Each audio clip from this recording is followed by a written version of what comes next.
Good morning, good afternoon, good evening, everyone, and welcome to today's Island Finance Forum session on conservation finance for islands. It's really great to be joining you today with three amazing panelists. My name is Asia Williams, and I'm the Blue Economy Manager at the Waite Institute. Our mission is sustainable, resilient, and thriving seas that benefit all. And we are guided by the 30 by 30 goal, so that is to protect 30% of the oceans by 2030.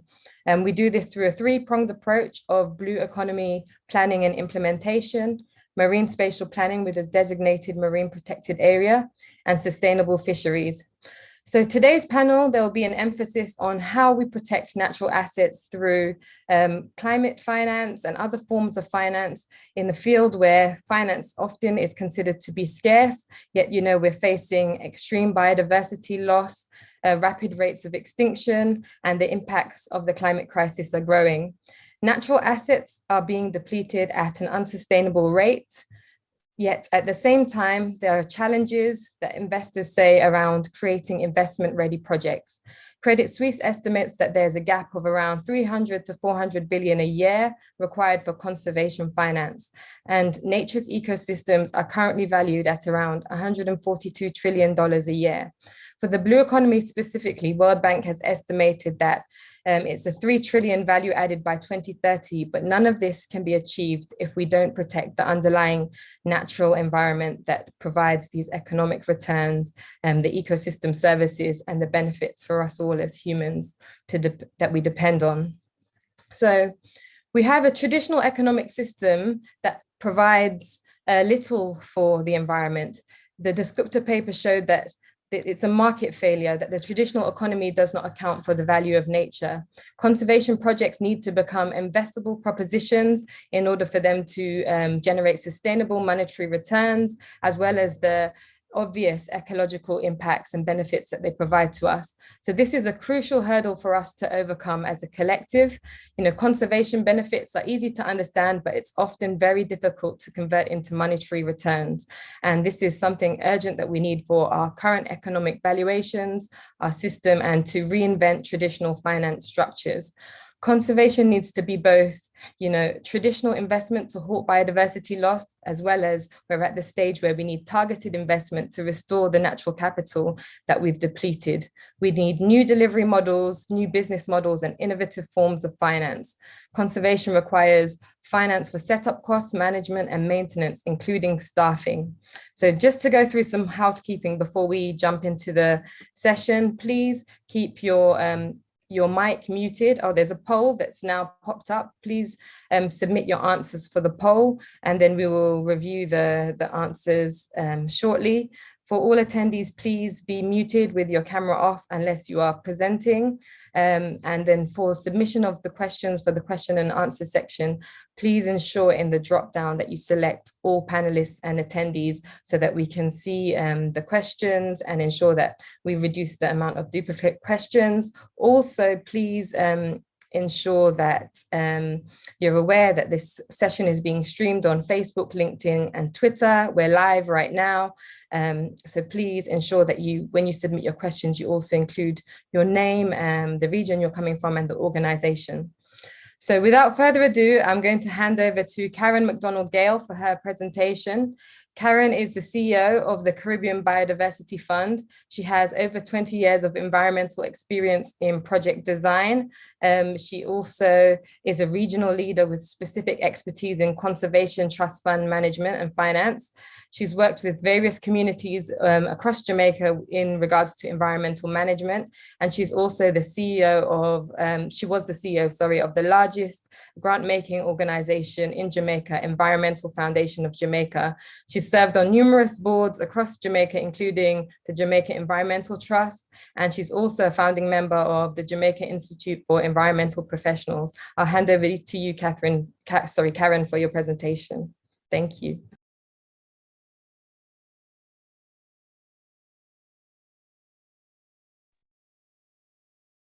Thank you very much, Asia, and I add my own welcome to everybody. I'm very glad to be here and to be able to present on the topic that we have today, which is islands and conservation finance. I'm also very happy to be on this panel with two very close colleagues of mine that work well on and often on conservation finance in the region. So for my presentation, what I thought I would do is try and take us back to the concept of islands and making sure that we have an understanding of what islands are and what it means for conservation finance, that we are islands. And of course, the technology isn't working. Very quickly, I will tell you a little bit about the Caribbean Biodiversity Fund that I am leading. We will come back to this discussion at the end, but in terms of the structure, we have what we call the Caribbean Sustainable Finance Architecture, which you see in the picture now, where we, as the CBF, are an umbrella environmental fund that really looks at flexible structures for implementing innovative solutions for resource mobilization. So from a range of donors, we have a range of possible facilities that we work with, as we've called them. And from there, we work on getting funds to the various islands that we work with in the Caribbean. This is a starting point. We are now with investment of just about $125 million US, doing a range of activities with National Conservation Trust Funds, which is one of our target types of operations that we're working with, but also with a range of non-government, academic, government institutions in the region, thinking about the idea of conservation finance and sustainable financing for conservation. So more on the CBF will be shared, but in terms of the discussion that we have today, we're talking about islands and what does it mean and why the approach CBF might have taken in what we do. So I didn't tell you before, I am Jamaican. For the Jamaicans in the audience, we know what this means. And you see the picture of Usain Bolt. We little, but we taloa. It means that we are small, but we are strong, and we are unique, and we are innovative. And the idea of island nations and the idea we often have a hard time getting across is the value of the islands as of one island and one nation in terms of what we have. Of course, we have unique biodiversity, we have unique and globally important aspects that we want to conserve. It also means that we have our own unique ways of operating and needing the things that we need for each of our island conservation measures. And one of the things that we did in the design of the Caribbean Biodiversity Fund, for example, was the establishment of these national conservation trust funds, which began to look at what does each island need, what does each nation that wants to have a conservation trust fund need, so that the support on the aspect of national conservation came directly from the countries who know what's best for their islands. So that idea of working at that level is important. The other aspect that comes with that is also speaking and sharing specifically what's relevant to our island. Part of Taloa that is that advocacy and strength of saying exactly what is best for our countries and our islands.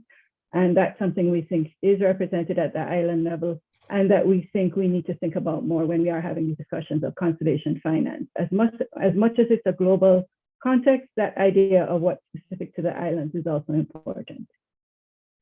So the next discussion point is the one that most of you know with an iceberg, which is that you don't know the half of it. And the picture that's there is of Kikimjeni. For those of you who know, it's an underwater volcano just off the coast of Grenada. And the idea and the point that I wanted to get across here is we are small islands, we are small island developing states, but as we have been saying more and more, we are large ocean states. And the picture that's here shows in blue the land masses of our various countries. Sorry, it's very small, but you guys can look it up. And then the ocean areas, the entire EEZ for those same islands. So as large ocean states, we do have a lot to think about in conservation finance opportunities and where we go from there.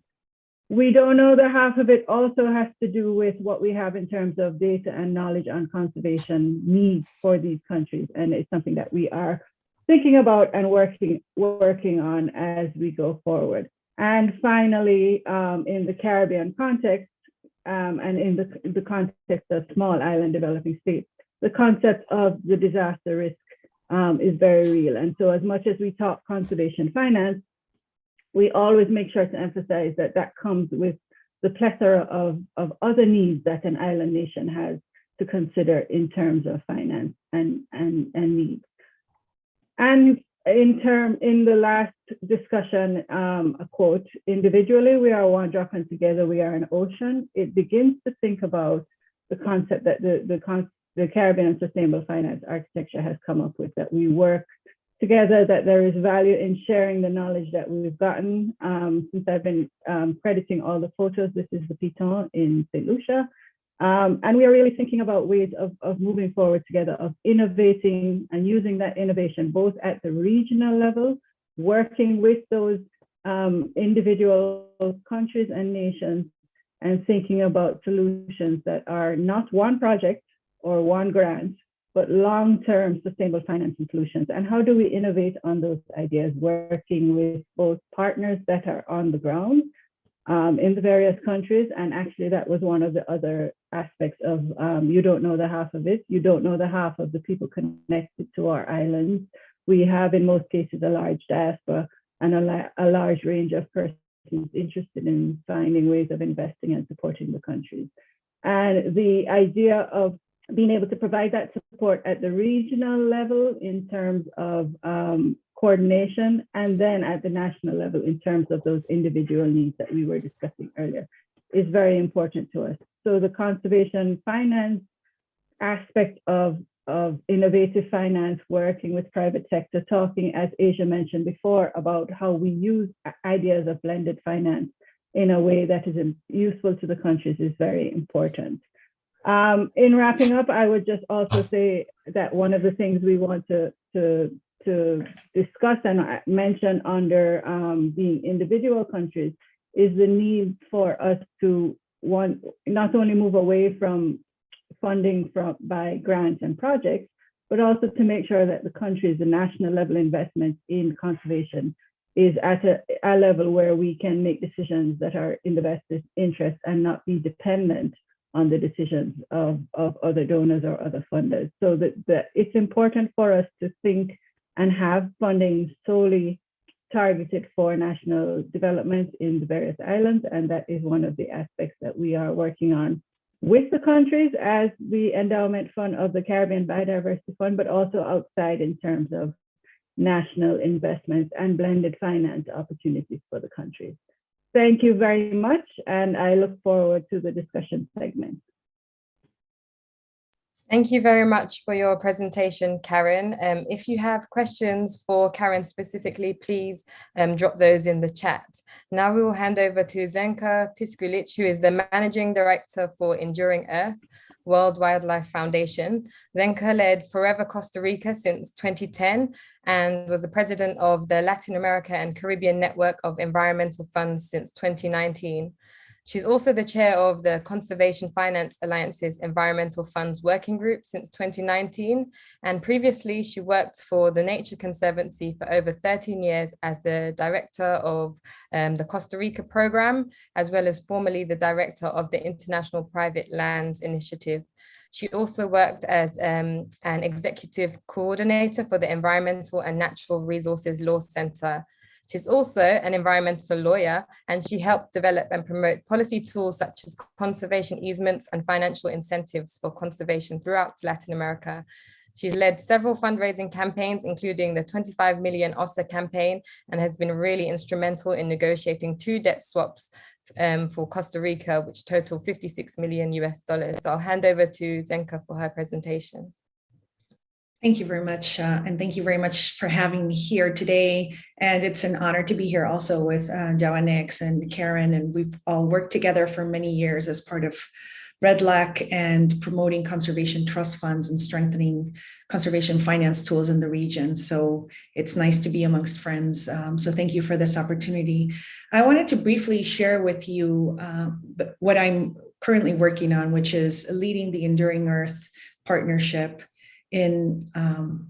which is a global initiative. And just before explaining what this is about, the topic of the conversation today is sustainability and conservation finance. And in order to achieve sustainability, it's really all about ensuring that the right enabling conditions are in place that actually ensure that we can protect over time. And these enabling conditions are ecological in terms, obviously, of ensuring the long-term health of the ecosystem, but they have to be coupled with other types of conditions as well. One of these is social, and we do understand, of course, that in order for all of our initiatives to be sustainable, we need to work and ensure that these initiatives are supported by those who live in the areas. Political, of course, because there has to be a strong, high-level, sustained government commitment to ensure that what we're trying to achieve can be sustained over time, independent of who's in power at the moment. Organizational, in terms of having the right organization, many times trust funds or others that can actually design, execute, and monitor many of these activities. And financial. And I'll stop there at the financial, because that is what Enduring Earth is all about. It's how can we guarantee that we have all of these 5 core elements in place in a particular geography in order to achieve financial sustainability for conservation initiatives in this particular geography.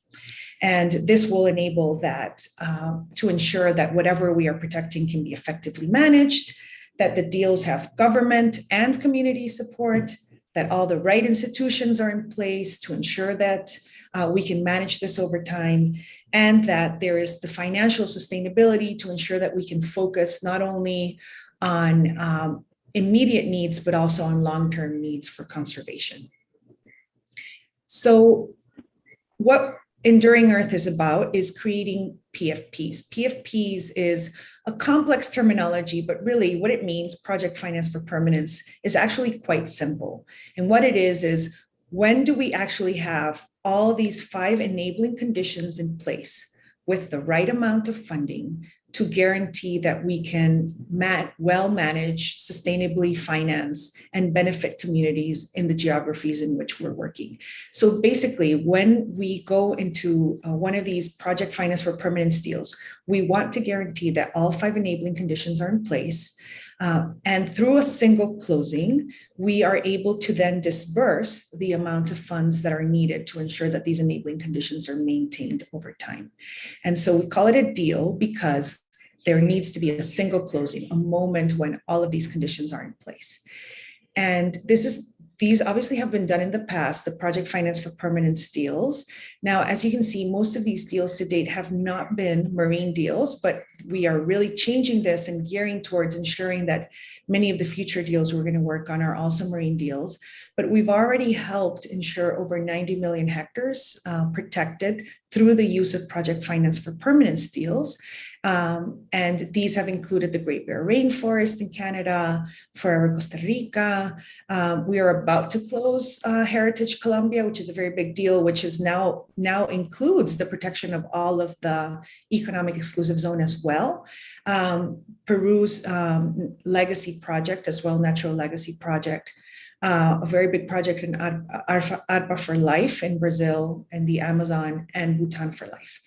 And what we want to do now is, of course, to learn from these lessons of actually working in these geographies over the past 10 years in ensuring that all these enabling conditions are in place, to actually take this further into the future. And over the next 10 years, our hope is to actually create 20 of these project finance for permanence deals.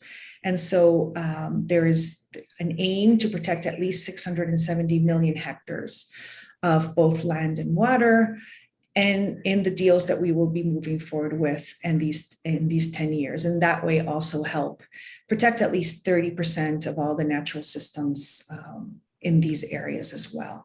So that is what Enduring Earth is all about. It's how can we actually help with this 30 by 30 challenge, but ensuring that we not only meet it, but that we can sustain it over time.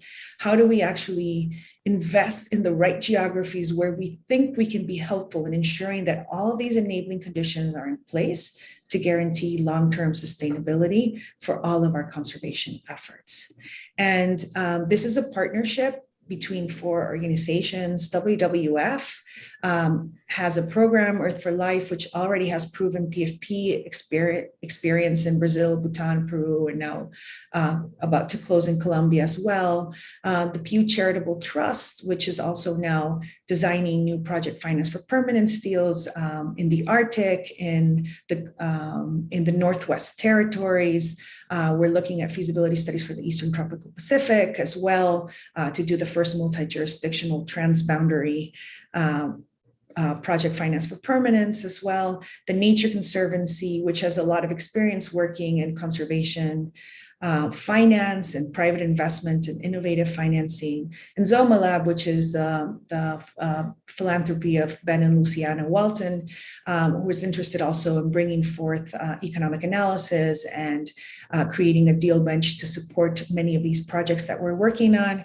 We currently have 10 of these potential geographies already identified and are swiftly moving forward. We have very little time. We created 10 of these in the past 10 years, and we need to do 20 in the next 10. So this is all about working together, sharing lessons, and hopefully sharing with all of you about other potential areas or geographies that might have the potential to for a project finance for permanence by having the right enabling conditions that can be worked out, and by working together, of course, and through these complementary skill sets, how can we actually achieve this goal?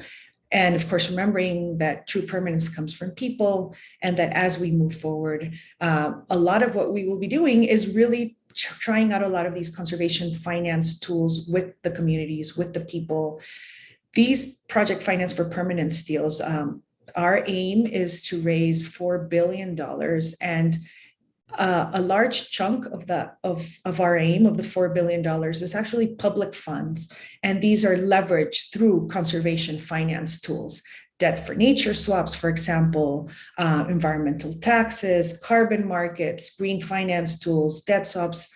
So the idea is that this is an opportunity to really bring together a huge skill set and tool set of existing conservation finance tools and put them to work through innovation and through negotiation between governments, communities, and local organizations into the creation of these project finance for permanence deals throughout the world. And we're hoping to see many islands in our list, and look forward to working with all of you as we roll out Enduring Earth and start sharing this information with all of you. We'll also be at the Ocean Conference, UN Ocean Conference, and good opportunity to also catch up with those of you who might be interested in seeing how this tool could apply to other countries. So I'll stop there. Thank you very much, and happy to answer any questions later. Thanks. Thank you so much for your presentation, Zenka. So without further ado, we'll hand over to Yabane Batista. He's the Deputy Head of the UN Global Team Global Fund for Coral Reefs. And he is also the former CEO of the Caribbean Biodiversity Fund. He was also previously the Senior Advisor on Economic Instruments for Conservation and Senior Policy Advisor at the Nature Conservancy. So over to you, Yabane. Thank you very much, Aisha. And like Karen and Zdenka have said, it's really great to be here in this panel together with the two of you. With the two of you, so that we can continue to collaborate and bring sustainability, and particularly financial and institutional sustainability, to islands around the world. Today, I'm here to talk to you about the Global Fund for Coral Reefs and how our blended finance approach is supporting islands throughout the planet. I'm also an islander. I'm from Puerto Rico. And when you talk about coral reefs, you are often talking about islands in the Western Indian Ocean, in the Pacific, in the Caribbean, and in many other parts of the world. The lives of many people that are islanders depend on coral reefs. And that is really at the heart of the GFCR. When we look at what's happening with climate change and other drivers of degradation, within the next 30 years, 90% of coral reefs could vanish from the face of the earth. And at the same time, we have an additional challenge, and that is the one of sustainable financing. So right now, we as an environmental community, or us, the world, are dedicating 7 times less the amount of money that we actually need to properly conserve the coral reefs. And that's where the GFCR comes in. Our approach is to establish a public-private blended finance solution for coral reefs. And what we do in essence is that we are a partnership that it's aiming at de-risking and unlocking investments in the blue economy to help safeguard the most resilient reefs around the world. We are aiming to do this by mobilizing initially $625 million. And this is through 2 main instruments that I'm going to talk about in a little while. Here is our theory of change. Our theory of change basically focuses on 4 main pillars. That is the protect pillar, which really is at the heart of the GFCR. As I mentioned before, we focus on protecting the most resilient reefs around the planet. And this approach of ours is very much a science-based approach. We have initially selected the countries where we work based on the 50 reef studies, which identifies in a very broad sense which are those most resilient reefs. And then when we start developing the programs with our partners, then we hone in to really identify the specific sites in which we want to invest our resources. The second pillar is called transform. And that is because we want to transform the activities that currently degrade coral reefs at the local level and turn them into reef positive activities. The third pillar is restoring coral reefs. And this is going to be essential given the projections in the future. So we may be able to reduce stressors to coral reefs, address, yes, certain drivers of degradation and transform activities, but very likely and probably very surely, we will need to restore reefs around the world. So this is the third pillar of ours, where we are going to do this, where we have technology available, and it makes sense to restore these reefs so that these restored reefs can continue to increase coral reef ecosystems' resilience against climate change and other challenges that these ecosystems face. The fourth pillar is the pillar focus on communities, and we call this pillar recover. It is important to always have this pillar focus on communities and the social impact, as Zdenka was mentioning also in her presentation, and Karen as well, because people are essential in the picture. And if we don't build the resilience of people to major shocks like climate change, the COVID pandemic, we are not going to be successful neither in terms of increasing the resilience, in this case, of the coral reefs around the world. And technology is not really helping me. Okay.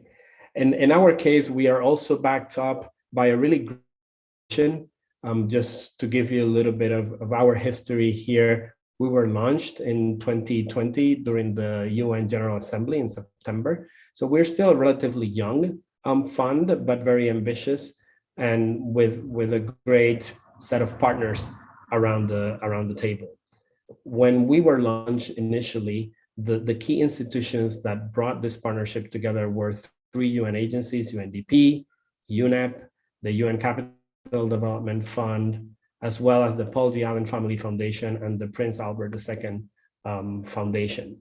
Together, these 5 entities, together with ICRI, the International Coral Reef Initiative, were really like that initial glue that brought together the GFCR. And as we were established, other partners have come to the table. Right now in our grant fund, the governments of Germany, Canada, the UK, and France are some of our key donors. And in addition to that, other philanthropies are also joining our efforts very soon. In addition to that, through our second instrument, which is the GFCR Equity Fund, and I'll be talking about this in a little bit, the Green Climate Fund has already committed $125 million in resources as a junior tranche for this equity fund that is going to be managed by Pegasus Capital Advisor, which is one of our key partners as well in the GFCR partnership. In addition to those partners that are very much related to the funding around the GFCR, we also have other kinds of partners that are crucial for our mission. And that includes, for example, the Convention on Biological Diversity, IUCN, the Ocean Risk Resilience Action Alliance, and others that are really joining forces at the global level to safeguard the reefs around the world. And when we go and we implement our programs, this coalition that we are building at the global level, we also want to build it at the local level. So when we work with what we call convening agents, which are our main partners that design the programs that we finance, these partners then bring together the equivalent of this national level coalition that brings together governments, civil society, the private sector, to build the blended finance solutions for coral reefs in each of the programs that we finance. In this next slide, I'm probably gonna stay a couple of minutes here. I want to describe what we call the reef positive investment ecosystem. As I mentioned already, one of our first instruments is the grant fund. This fund is housed within the UN system, and that's where I am housed. And it is mainly funded by member states, the ones that I mentioned, and private foundations. We use the grant fund and deploy those grant resources as pure grants, concessional loans, and guarantees to help de-risk and incubate the investable projects that are going to generate these reef positive solutions in all the areas that you see listed within the ellipse. At the same time, in order to build those reef positive solutions, what we are doing, as I mentioned at the beginning, is to use these grant resources deployed in these ways to unlock private sector investments. And that's where our second main instrument in the GFCR comes in, which is the current second instrument that has been set up, and that is, again, the GFCR Equity Fund. So as we have these grant programs developed, these grant programs are going to, again, develop these pipeline of reef positive projects, and then the Equity Fund will be able, in a number of cases, to come in and scale up those initiatives so that they can really be transformative. But we know already that through the blended finance approach, and with some of the limitations that sometimes equity investments may have, not everything that may be incubated within our grant programs is going to be able to be invested by the equity fund. So we are building a wider reef positive investment ecosystem that is going to include microfinance institutions, impact investment firms, commercial banks, and other actors that can also complement this wider effort and really help to scale up reef positive solutions and financial mechanisms in different areas and in different parts of the world. Just so you have an idea, these are the primary threats to coral reefs that we will be addressing in our programs. So we are talking here about improving the management of protected areas, of marine protected areas, addressing destructive tourism, plastic pollution, sewage pollution, agricultural runoff, and destructive fishing and overfishing. And how do we do that? Because we are a blended finance partnership, we focus on building those blended finance solutions, of course. At the bottom, you see three of the main wider types of mechanisms that we are using to build those blended finance solutions. First, we're going to have incubators that provide technical assistance to develop the reef positive pipeline. Second, we have financing facilities that can help connect the pipeline to investment capital. And third, we have a number of financial instruments that can include blue bonds, debt swaps, and other kinds of financial instruments that can also be linked up to these reef positive businesses. And by mixing the blended finance approach with other kinds of financial mechanisms and instruments, we can really bring a lot of the financial resources that are required to really build those the resilience of the reefs around the world. When you look at the specific interventions, that's how we call them in our programs or specific activities, you'll see that we are focusing on building coral reef insurance in several of our programs. Blue carbon credits is one of the most active types of interventions that are being developed in the GFCR programs around the world.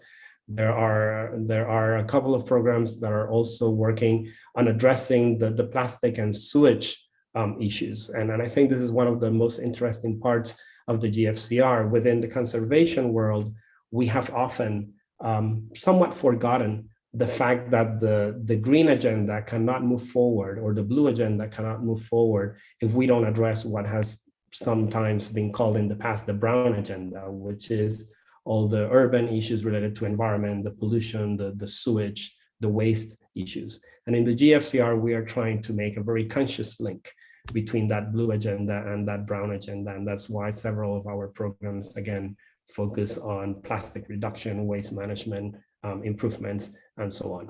And aside from that, we are also focusing on activities that also improve the livelihoods and the economies of local communities in the places where we work. And our programs are also designing activities related to sustainable fisheries and mariculture, sustainable agriculture, and so on. But all of these activities that we develop, or interventions that we develop, they need to specifically have a positive effect on coral reefs. So for example, if we are going to work on fisheries, it has to be in a way that the work on fisheries is not only sustainable, but it's sustainable in the sense that it helps reduce the pressures on coral reefs so that coral reefs can thrive again.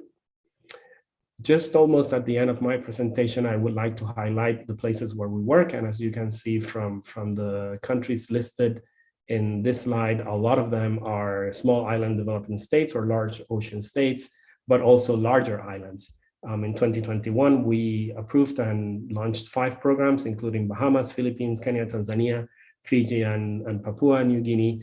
And while Kenya and Tanzania, for example, are continental countries, most of our work is going to be in the islands, actually, that are just off the coast from Kenya and Tanzania, like Pemba and Zanzibar, and so on.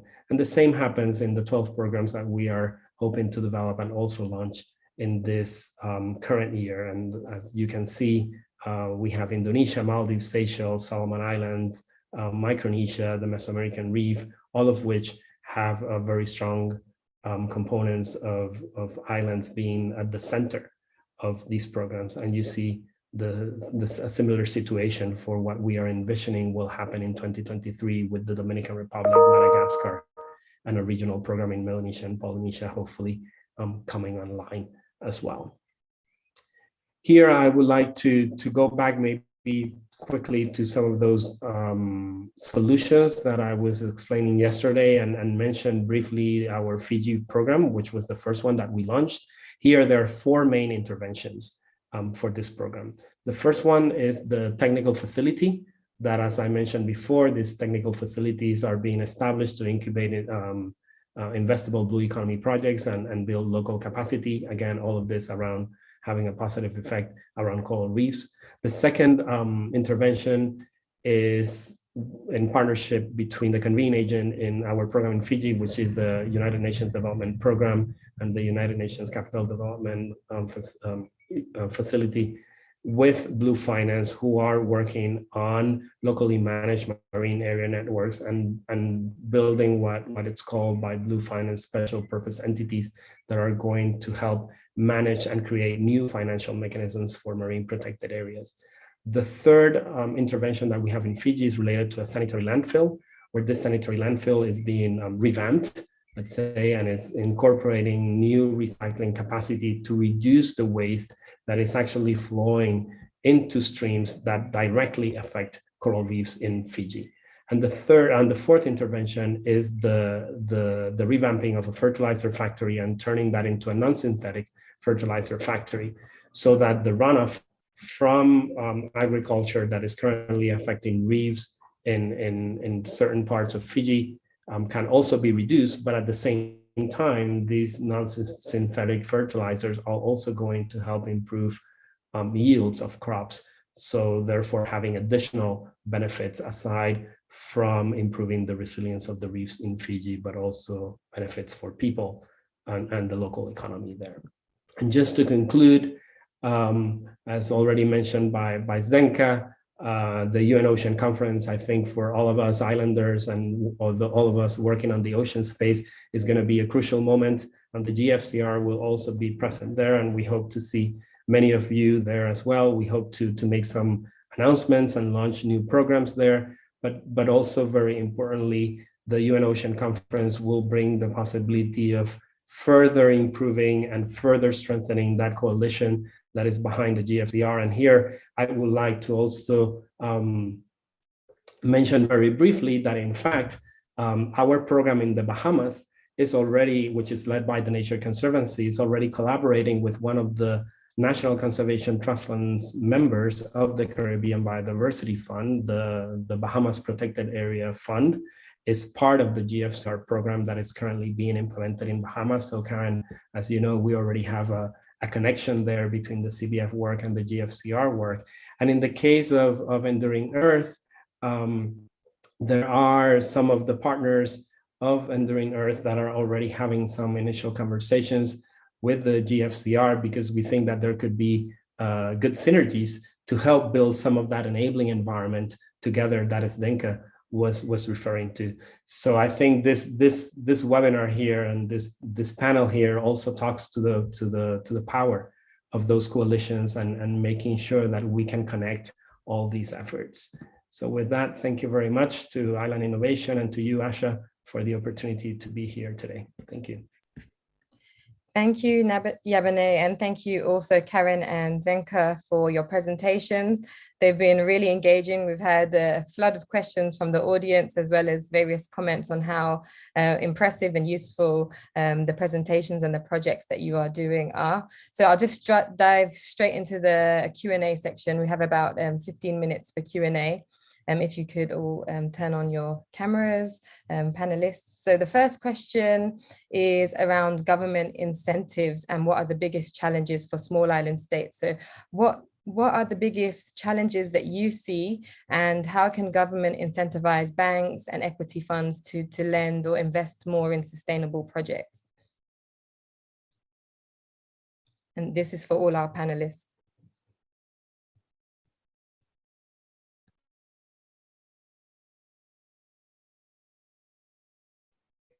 Well, I can take a first stab at this, Aisha. I think one of the key lessons learned that we have seen earlier on in the programs that we have started to develop and implement is that in our case, the concept of blended finance is still very new. And understanding how you actually structure blended finance deals is not something that everybody is used to. In the environment world, and I'm sure Zdenka probably is facing some of these same challenges with Enduring Earth, countries and many organizations at the local level are still very used to the regular and traditional grant making and just getting grants and doing their very important work.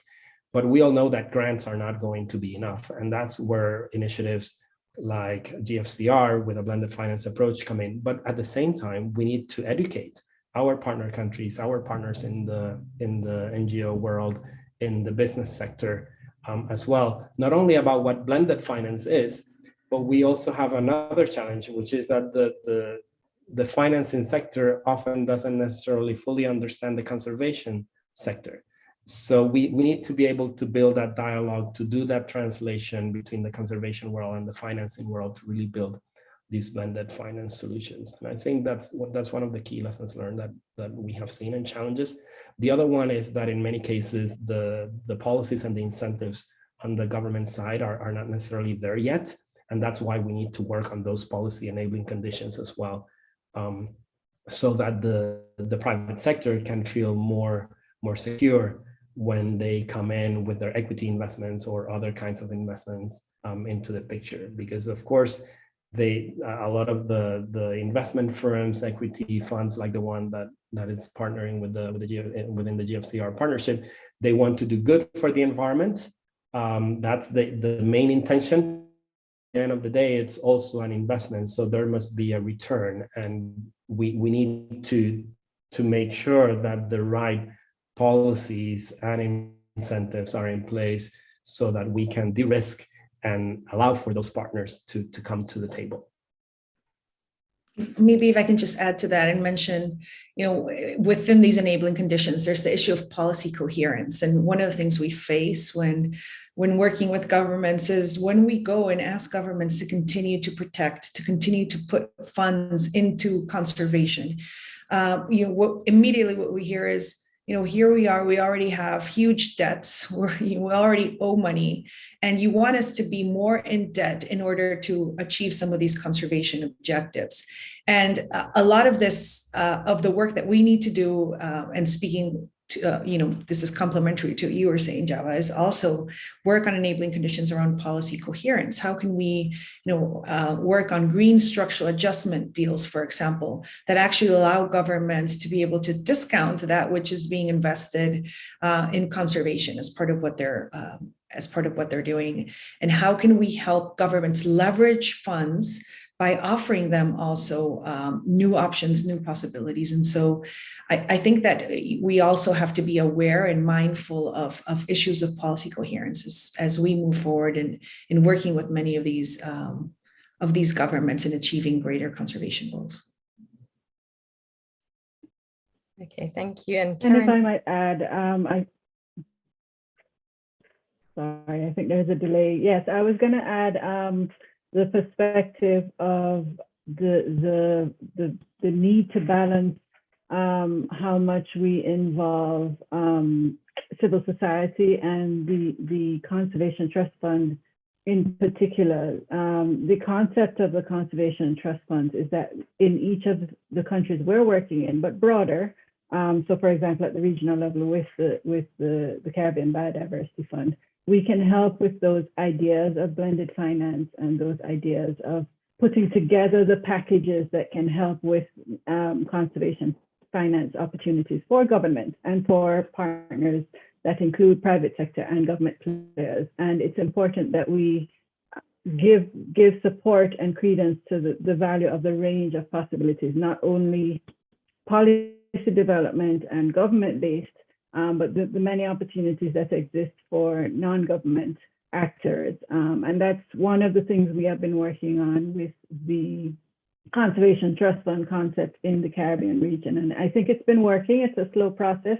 In particular, the idea of government releasing some control to get more control and to leverage, as we said before, the funding that's out there for possibilities for more innovative, beyond, as Yava says, beyond the project and grant phases. So we continue to build those. Just to add, it also means, and we also see it as an opportunity to allow those who are doing implementation on the ground to focus on the implementation on the ground in terms of conservation, so that the work on the finance mechanisms, et cetera, work through some of these Conservation Trust Fund. Thank you, Karen. So what I'm hearing is for successful innovative finance to come through, we also need a supporting policy environment, and that is really key to unleash some of the conservation finance that's much needed in the region. So we have a specific question for Zenka regarding the PFP structure. An audience member wants to know how the interest and principal are repaid in that structure. And in traditional finance, you have free cash flows from the project to repay the debt. And is there a similar repayment mechanism as part of the PFP structure? How does that work? Actually, just to clarify, PFP structure is really funds that are put together either in endowment funds or in what we call transition funds. And transition funds are basically long-term sinking funds. And both of the funds that are put into the structure do not have to be repaid. These aren't loans. These are actually fundraising campaigns that are done with the government, where government comes in, has skin in the game, also in leveraging funds, and private funding is also comes together. And all of this funding is unlocked when the closing of the deal happens. And the minute the funding is unlocked, this funding is then disbursed on a yearly basis, on a recurrent basis for this particular geography in exchange for some disbursement conditions. And most of these disbursement conditions are related to exactly how we affect those policy changes within government. So governments, in order for these funds to be unlocked to support the effective management of the protected area system, both marine, terrestrial, a series of conditions, of disbursement conditions need to be met, including usually, for example, ensuring that you maintain the same level of funding, that governments are investing in protected areas, whether or not we want some specific conditions to be met from a policy perspective, in terms of conservation. So just to clarify, these are not loans; these are actual grants, long-term grants that are given to a particular geography with the government to support conservation objectives in the long term. Okay, great. Thank you for clarifying that. So we also have another question on financing for restoration and typically uninvestable projects. And what sort of experience do you guys have seeing innovative financial mechanisms that have worked most effectively to support conservation finance?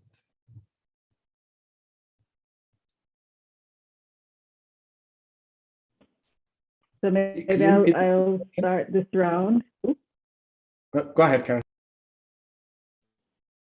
So I think the question was, I think the term was uninvestable finance in those projects that are less sexy, as we would say normally.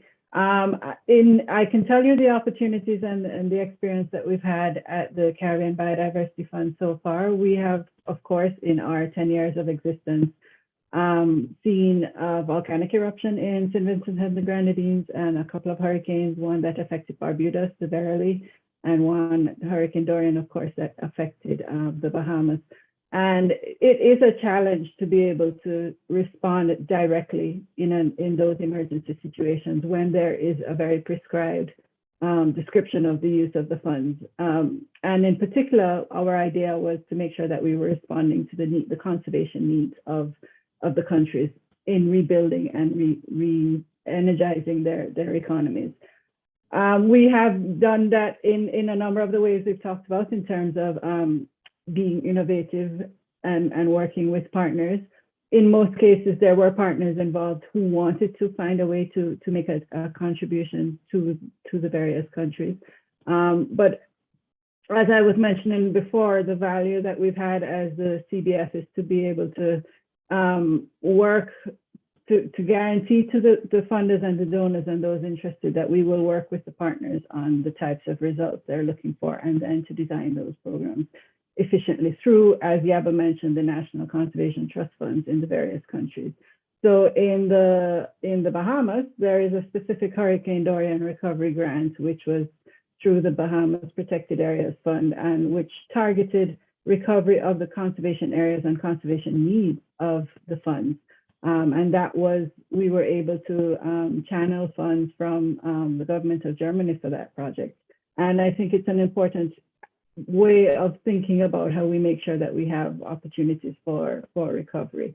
And as I mentioned in my presentation, these will continue, in all that we are designing for great conservation and great work. Some of the discussions have to be about how we are recovering. And to quickly mention, Yaba has in his list of funders as well, Aura, and we have started work with them on opportunities for risk recovery after hurricane events, which is an important aspect of the work that we want to be able to contribute. And this is through a parametric insurance system. So there are lots of things being thought about and ways of going about it, but it is indeed a challenge to work quickly and flexibly with donors who normally have a very precise schedule of results. Aisha, here, I think I would like to add to what Karen was saying is that it's important for us within the international context to remember that we are in the decade of restoration.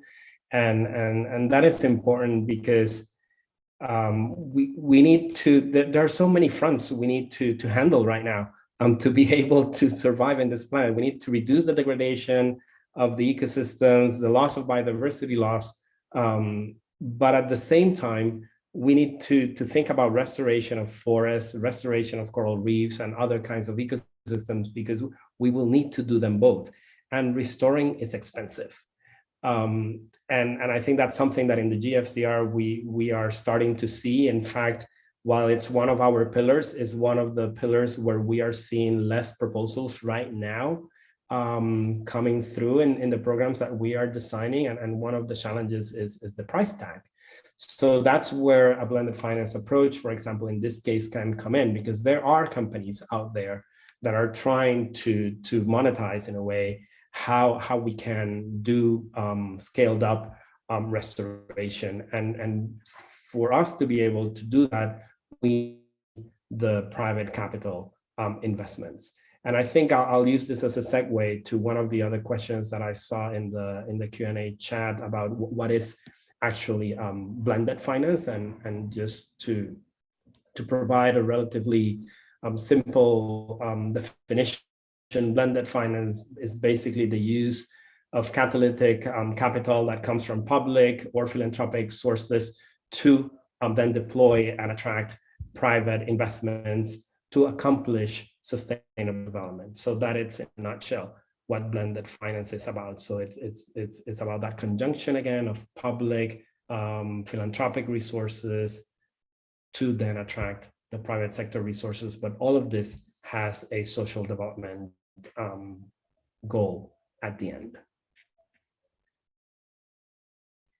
Thank you. And then lastly, we have one question for Zenka around getting community buy-in, and what are some of the ways that we can get greater community buy-in for projects, considering we need to strengthen people's understanding of the moral benefits regarding the environment, and how does blended finance link into that?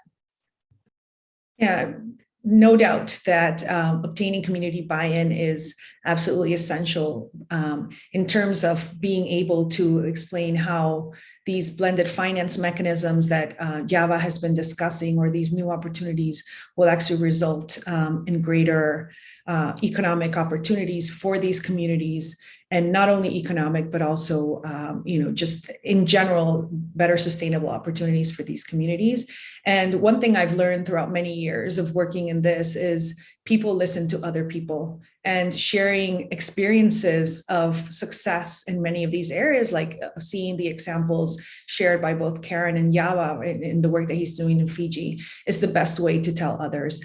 By sharing when communities hear from other communities, they can see the impact. It's different from having someone from the top down explain some of these concepts. And so one thing that has we tried very much here through the Ferrero Costa Rica PFP is really to have South-South connections between different communities, to share experiences, and to be able to do knowledge sharing and do this together. And I think to your point, Karen, that's really the way in which we can grow taller together, and communities can feel strengthened, is by sharing with other communities. So these types of fora and the work that, for example, that you're both doing, both Java and Karen, in creating networks of to share these experiences is a must.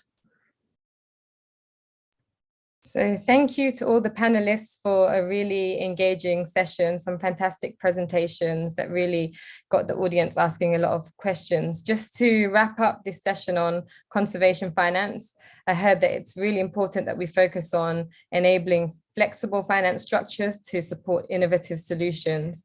As we know, all coming from small island states, we're small, strong, but as Karen said, unique and innovative.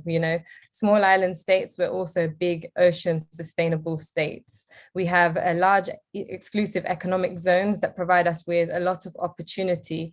At the same time, we face challenges. We need to apply, as Karen mentioned, a disaster risk reduction approach, because some of us are vulnerable to natural disasters, and with climate change, we're seeing that increase.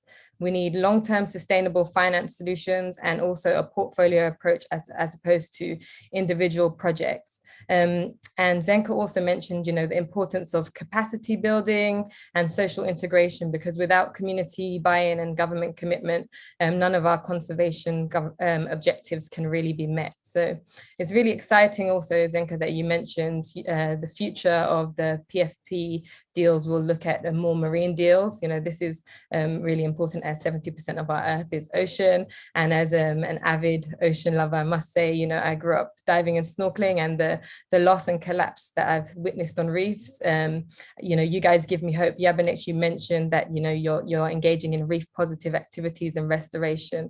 And, it's really important for us. You gave the phrase that lives of islanders depend on reefs, and that's completely correct. We need to really, integrate the various financial mechanisms that we're developing and ensure that we can drive forward conservation for the next generation. So thanks to you all for your presentations today, and thank you to the audience for engaging with the panelists with very thoughtful questions. Thank you. Thank you very much. Thank you. Bye-bye. Bye, everyone.